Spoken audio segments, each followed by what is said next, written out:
été beaucoup challengés dans cette crise sanitaire. On a dû être en première ligne aux côtés de nos élus, aux côtés de nos agents.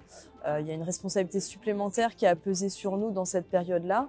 En plus, avec un contexte d'incertitude qu'on n'avait jamais connu, quand bien même on gère de l'incertitude au quotidien. Là, on est passé quand même à un cran supérieur avec des situations où on ne savait même pas quel était le cadre dans lequel on devait les régler. Donc on a dû aussi parfois proposer, être en conseil de nos élus, quand bien même on n'avait pas de cadre juridique, ce qui est quelque chose d'assez nouveau, parce que du coup on avait un petit côté sans filet, mais qu'on est arrivé à résoudre, je crois, avec beaucoup de solidarité professionnelle.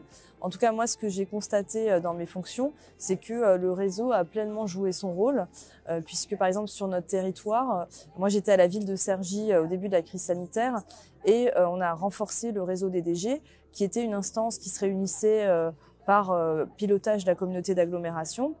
Et à un moment, comme on a eu des problématiques communes entre DG des communes, puisque c'est les communes qui ont été pas mal en première ligne, on a fait un petit groupe WhatsApp, on s'est réunis beaucoup plus souvent et en visio, c'était l'avantage aussi. Et du coup, on a gagné en coopération entre nous, parce qu'on souhaitait que, c'était aussi la commande de nos élus, que sur le territoire, on n'ait pas des mesures disparates entre les différentes communes. Dire j'habite à Cergy, j'habite à Osny, ben ça c'est fermé, ça c'est ouvert. Donc comme on avait une absence de cadre, ben, finalement on a joué sur à la fois un effet de coordination, mais aussi sur l'intelligence collective qu'on pouvait avoir. On a aussi fait une veille, puisque les textes tombaient du jour pour le lendemain, voire même pour la veille. Donc on a aussi eu un effet de veille, de mutualisation de la veille. Le premier qui trouvait le texte l'envoyait aux autres. Donc moi, ce que je dirais, c'est que ça a beaucoup permis de travailler sur le pilotage de l'incertitude et comment, en tant que DG, eh bien, on arrivait quand même à trouver des solutions, et avec les équipes, avec des initiatives à prendre et qu'on a encouragées. Et puis aussi un travail de réseau professionnel qui s'est densifié, solidifié, et qui allait bien au-delà en plus que uniquement les thématiques qu'on avait à résoudre, puisque franchement, au niveau même stress et charge mentale, c'était une période vraiment très compliquée. Voilà. En plus, il y a eu les élections qui ont été aggravantes dans la situation, puisqu'on avait des maires élus dès le premier tour, des changements de maires dès le premier tour, des entre-deux tours. Donc moi, j'étais dans le cas entre-deux tours. Donc ça a ajouté à la complexité de la période. Donc à un moment, enfin moi, ce qui m'a énormément aidée, c'est cet effet de réseau, même pour le côté solidaire et soutien, parce que quelque part, on était ensemble dans l'adversité. Et puis, nous, dans le Val d'Oise, moi, je me suis aussi appuyée sur le directeur de l'Union des maires du Val d'Oise. Donc, on s'est rapprochés aussi entre nos structures. Et notamment, voilà, entre SNDG et Union des maires, ça nous a permis aussi de nous resserrer, puisque les textes, notamment, ça permettait aussi aux élus, puisqu'on touchait pas les mêmes publics forcément, de pouvoir aussi bénéficier de cet effet de veille, et aussi partager même nos questionnements. Et puis, voilà, le directeur de l'Union des maires et le président de l'Union des maires participaient à la réunion de crise de la préfecture, pas nous au début. Et donc moi, ça me permettait aussi d'avoir les retours et de les partager avec les collègues. Donc tout cet effet un peu de resserrement de l'écosystème, je pense que c'est, en tout cas moi je constate que c'est quelque chose qu'on gagne pour l'avenir et qui nous a montré à quel point c'était utile. Et puis après, par rapport au management des équipes, c'est sûr qu'il y a eu un vrai effet de changement, puisque en tant que DG, on a dû être premier de cordée sur un certain nombre de sujets, avec du coup un rapprochement aussi avec les équipes. Dire quand on a vécu une période comme celle-là, forcément ça soude les liens, et ça a permis aussi de détecter aussi des qualités des uns et des autres qu'on voit peut-être moins en temps normal, et on les apprécie d'autant plus quand on est vraiment dans une période compliquée.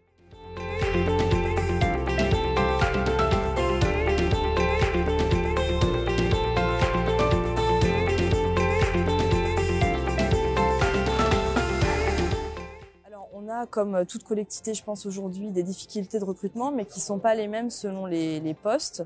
Après, je dirais que on essaye beaucoup de mettre en avant la qualité de vie au travail, qui est un sujet sur lequel moi je suis très attachée, et aussi mon président. Et je crois que c'est quelque chose qui permet aussi d'avoir un effet d'attractivité assez fort parce que voilà, on essaye de vraiment développer ça et de le présenter aussi dans notre marque employeur, mais c'est pas uniquement de l'affichage, hein, c'est vraiment quelque chose de réel qu'on souhaite porter. Donc moi je pense que là-dessus ça nous permet de nous différencier un petit peu, mais il n'empêche qu'on a des difficultés de recrutement sur des postes où on a une exigence de technicité importante et où le vivier est moins nombreux et où du coup on peut aussi avoir parfois des effets d'enchère et à un moment ça passe pas au niveau régime indemnitaire. Et puis aussi on a quand même, moi je tiens beaucoup à ce qu'on ait de l'équité au niveau des salaires, quand bien même j'hérite d'une situation où du coup voilà, on doit faire avec. Pour les nouveaux recrutements on essaie quand même de faire en sorte qu'il y ait une forme d'homogénéité. En tout cas c'est compliqué d'avoir dans l'équipe plusieurs personnes mieux payées que le manager, donc c'est quand même des situations qu'on peut être amené en tout cas à se questionner en termes de recrutement, parce que ça peut arriver qu'il y ait des souhaits de rémunération qui sont plus hautes que celles du manager. Donc effectivement, on est face à ça. Alors est-ce que c'est lié à la crise ou pas? Moi, j'ai pas l'impression qu'il y ait un vrai effet crise sur ces difficultés de recrutement parce qu'on les avait déjà avant la crise, notamment sur certains secteurs. Après, on en parlait avec des collègues, c'est que je pense qu'il y a une fonction sur lesquelles le métier est encore plus demandé qu'avant, c'est sur les systèmes d'information, parce qu'aujourd'hui, on a une vraie crainte sur les questions de sécurité. De plus en plus de collectivités sont confrontées à des attaques. Et donc, effectivement, sur cette partie-là, on voit bien que du coup, on a une espèce de surenchère qui peut se faire et une rareté des profils qui sont complexes, parce qu'aujourd'hui on n'attend pas d'un DSI qui soit uniquement exécutant en tout cas technique sur son métier. Et dans la crise, pour le coup, on s'est beaucoup appuyé sur nos directions des systèmes d'information pour aussi accompagner tous les changements, pour accompagner les agents. Donc on ne demande pas uniquement une technicité, on demande aussi une vraie qualité de relation usagée. Donc ça, c'est aussi du coup, on ajoute une qualité nécessaire au profil.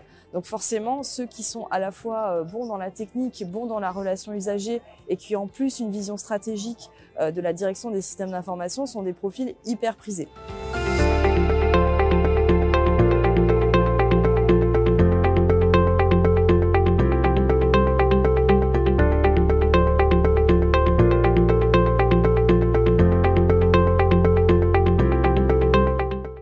Moi, je dirais pas qu'il y a une perte du sens des agents publics. Je pense qu'il y a une augmentation de l'exigence des agents publics, ce qui n'est pas exactement la même chose.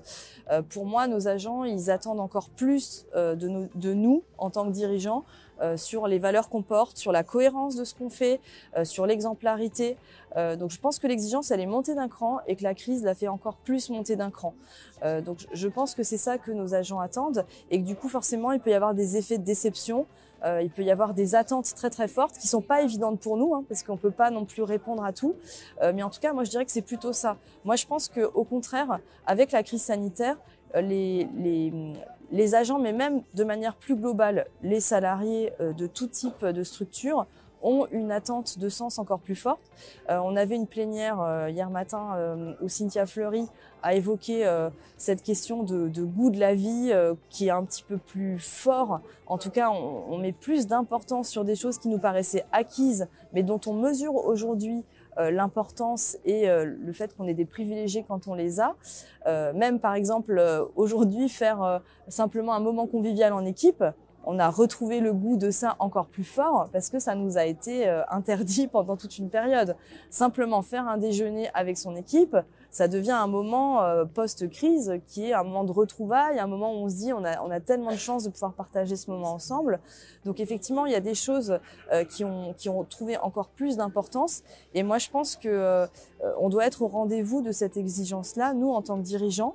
Mais du coup, ça doit nous conduire à travailler sur nous-mêmes et à faire en sorte de progresser pour être en capacité de plus en plus de répondre à cette attente. Et cette attente se situe à différents niveaux.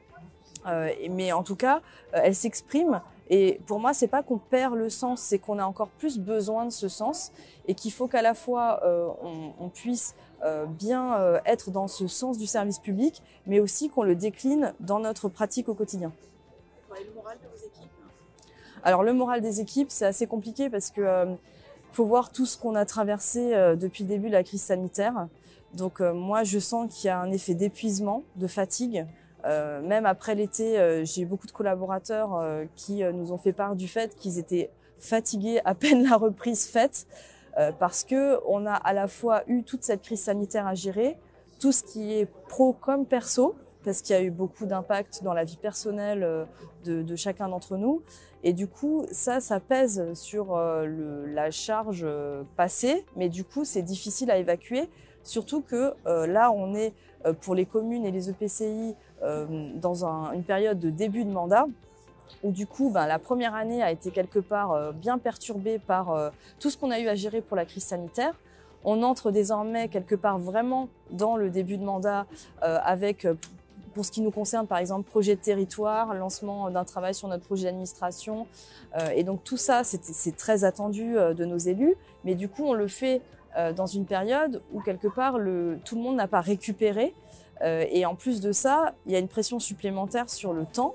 Et donc ça, c'est aussi une vigilance qu'on doit avoir en tant que dirigeant pour faire en sorte que l'équipe tienne et y trouve aussi de l'épanouissement.